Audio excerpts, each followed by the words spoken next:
நம்ம சென்னை சில்க்ஸின் பெருமை மிகு ஆடி சேல். தரமான ஆடி, பெருமை மிகு ஆடி. திரு சுகுணா திவாகர், எம்ஜிஆர் உடைய அபிமானிகள், ஜெயலலிதாவுடைய அபிமானிகள், ரெட்டலையுடைய அபிமானிகள் திடீர்னு நீங்க அதிமுக விட்டுட்டு வாங்க அப்படின்னு அவங்க அழைக்கிறாங்கன்னா இல்ல ஒரு மேம்போக்கான ஒரு அழைப்பு தானா, இல்ல உண்மையிலேயே அந்த நகர்வு இருக்கிறத புரிந்து கொண்டு இவங்க எல்லாம் அழைக்கிறாங்களா? திரு அண்ணாமலையோ திரு ரகுபதி போன்றவர்.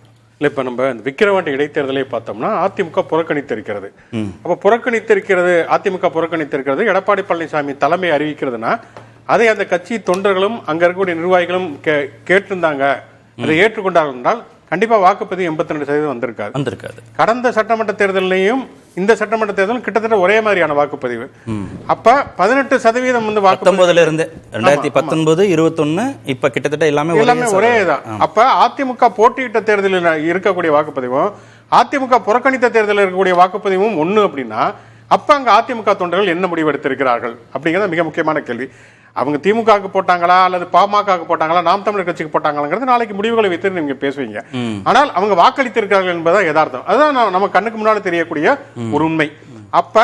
அப்படி இருக்கக்கூடிய சூழல்ல திரு நாஞ்சில் சம்பத் சொல்ற மாதிரி அவங்க வந்து பாஜக பக்கம் போகவே மாட்டாங்கன்னு ஒரு முன்முடிவோட அணுகணுமா, இல்ல திரு ரவீந்திரன் துரைசாமி சொல்ற மாதிரி 30% பாஜக வேணும்னு நினைக்கிறாங்க அப்படின்னு இதை பார்க்கணுமான்னு கேட்கிறேன்.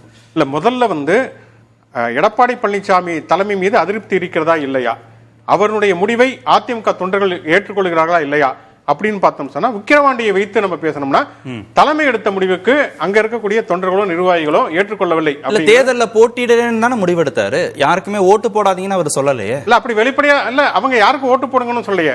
நாம் தமிழர் கட்சி கேட்டாங்க, அன்புமணி ராமதாஸ் கேட்டாங்க, எல்லாமே வெளிப்படையாக பெருமிதமா தானே சொன்னாரு அவர். எங்களுக்கு பரவாயில்ல, ஜெயலலிதா படத்தை வச்சு அவங்க வாக்கு கேட்கிறாங்கன்னு தானே அவர் சொன்னாரு. ஆமா, ஆனால் வந்து அதிமுகவை பொறுத்த வரைக்கும் இந்த கட்சிக்கு ஆதரவுங்கிற எந்த முடிவும் நிலைப்பாடு எடுக்கல. புறக்கணிப்பது அப்படி முடிவு எடுத்துட்டாங்கன்னா தேர்தலில் போட்டியிடுவது மட்டுமல்ல, வாக்களிப்பதையும் புறக்கணிப்பது அப்படிங்கறதா முடிவு. கடந்த காலத்துல இப்படிதான் நடந்திருக்கு. அதான் முடிவு. ஆமா, அதான் முடிவு. கடந்த காலங்களில் பாட்டாளி மக்கள் கட்சி எடுத்த முடிவா இருக்கட்டும், இல்ல திமுகவே எடுத்த முடிவுகளாக இருக்கட்டும், புறக்கணிப்பது அப்படி முடிவெடுத்தா வாக்களிப்பதையும் சேர்த்துதான் புறக்கணிப்பதுன்னு. இல்லைன்னா வந்து தலைமை சொல்லணும், நாங்க அங்க போட்டியிடவில்லை, நீங்க எங்களுக்கு பதிலாக வேற யாருக்காவது நீங்கள் வாக்களிக்கலாம் அப்படிங்கிறது. அப்படி வந்து சொல்லல.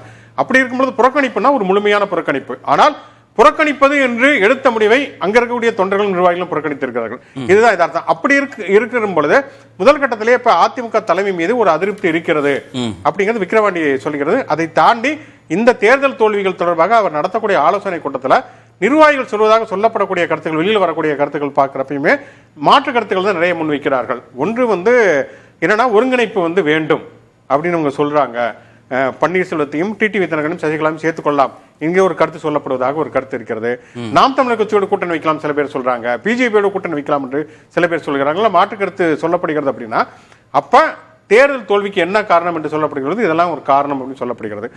அப்ப என்ன முடிவெடுப்பாங்க? அதிமுகவில் இந்த மாதிரியான பிரச்சனைகள் இருக்கிறதுங்கிறது. திமுக கூட்டணி ரொம்ப வலுவா இருக்கு, அதனால அதிமுக கூட்டணியை பெருசுபடுத்தணும், வலுப்படுத்தணும்ன்ற எண்ணத்துல கூட அவங்க வந்து இந்த யோசனைகளை சொல்லியிருக்கலாம் இல்லையா?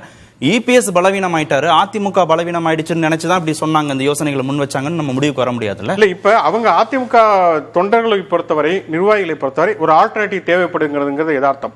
விக்கிரவாண்டிக்கு மறுபடியும் வருங்க. விக்கிரவாண்டியை பொறுத்த வரைக்கும் இப்ப நடந்து முடிந்த நாடாளுமன்ற தேர்தலையே 41% திமுக இது விடுதலை சிறுத்தை வேட்பாளர் ரவிக்குமார் வாங்கியிருக்கிறார், 35% அதிமுக வாங்கியிருக்கிறது, 15% பாமக வாங்கியிருக்கிறது. அப்ப இரண்டாவது இடத்துல அதிமுக தான் இருக்கிறது.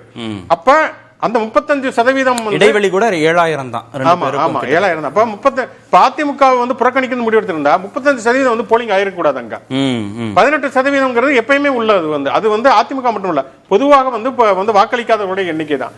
அப்படி இருக்கக்கூடிய சூழல்ல அவர்களுக்கு ஒரு முடிவு எடுக்கப்பட வேண்டிய ஒரு அவசியம் இருக்கிறது.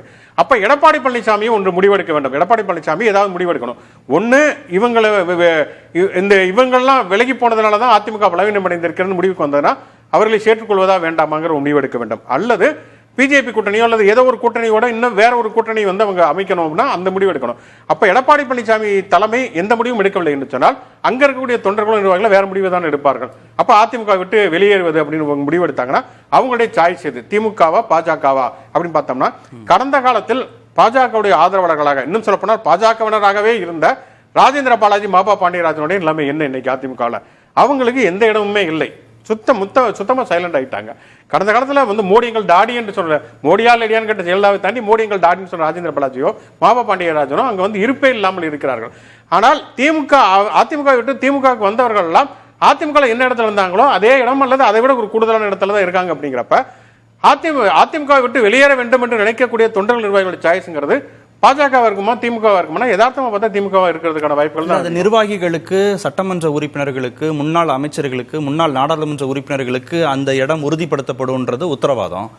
அதிமுக தொண்டர்களுக்கும் உத்தரவாதப்படுத்தப்படும் திரு ரகுபதி சொல்றதுல என்ன உறுதிப்பாடு இருக்க முடியும்னு கேட்கிறேன். அது எதை நம்பி அவங்க வருவாங்கன்னு கேட்கிறேன். இல்ல, கடந்த காலங்களை பாத்தீங்கன்னா திமுகவிலிருந்து அதிமுக போவதும் அதிமுகவிலிருந்து திமுக போவதும் ரொம்ப இயல்பாக இருந்தது. வேற சாய்ஸே கிடையாது.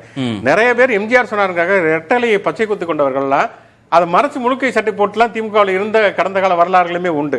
அப்ப இன்னைக்கு வலிமையாக எந்த கட்சி இருக்கிறது அப்படின்னு பார்த்தோம்னா, ஒண்ணு திமுக. அதிமுக பல குற்றச்சாட்டுகள் இருந்தாலும் கூட 2வது இடத்துல அதிமுக தான் இருக்கிறது. அதற்கான வாக்கு வங்கிங்கிறது கணிசமாக இருக்கிறது. ஆனால் அந்த வாக்கு வங்கியை தொடர்ச்சியாக தக்க வைத்துக் கொள்வதற்கும் அல்லது அதை அதிகரிப்பதற்கும் தொடர்ச்சியாக எடப்பாடி பழனிசாமி என்ன விதமான நடவடிக்கை எடுக்க போகிறார் கேள்விதான் இன்னைக்கு அவங்க கிட்ட இருக்கக்கூடிய கேள்வி. அந்த கேள்விக்கு ஒரு சரியான ஒரு பதிலை எடப்பாடி பழனிசாமி அளிக்க தவறினார் என்று சொன்னால் அவர்கள் வேற ஒரு ஆல்டர்னேட்டிவ் தான் தேடி போவாங்க. அப்படி ஆல்டர்னேட்டிவ் தேடி போறப்ப அவங்க கண்ணுக்கு முன்னால இருப்பது என்ன? திமுக, பாஜக 2 தான் இருக்கிறது. அதுக்கப்புறம் பாமக. திமுகவை வலுவா எதிர்க்கிறாரு திரு எடப்பாடி பழனிசாமி, பாஜகவை வலுவா எதிர்க்கிறாரு திரு எடப்பாடி பழனிசாமி அப்படின்னு இருக்க மாட்டாங்களா? திமுகவை ஒரு வலிமையாக எதிர்க்கிறார், பாஜகவை அவர் பாஜக வலிமையாக எதிர்க்கிறார், அண்ணாமலையை தான் வலிமையாக அவர் எதிர்க்கிறார்.